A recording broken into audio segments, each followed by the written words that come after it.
Kanji is this part. Here we go! First kanji is mono.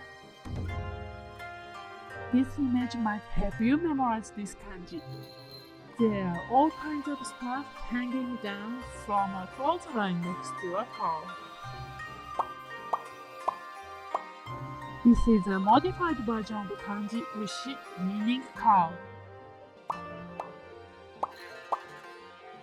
One definition of this kanji is all kinds of.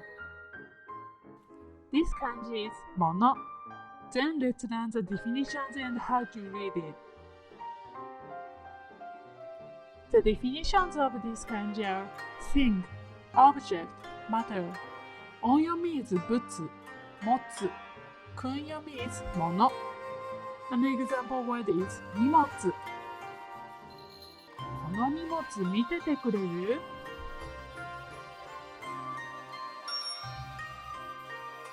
Next kanji is ba. Went to a dug a hole with a shovel on a sunny day and found a clothesline. So this is a modified version of kanji tsuchi, meaning soil.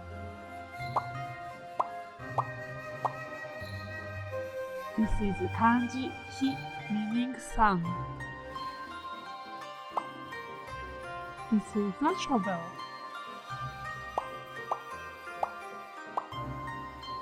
And this is the clothesline. This is ba. The definitions of this kanji are location, place. Onyomi is jo. Kunyomi is ba. An example word is basho. 場所は決めましたか?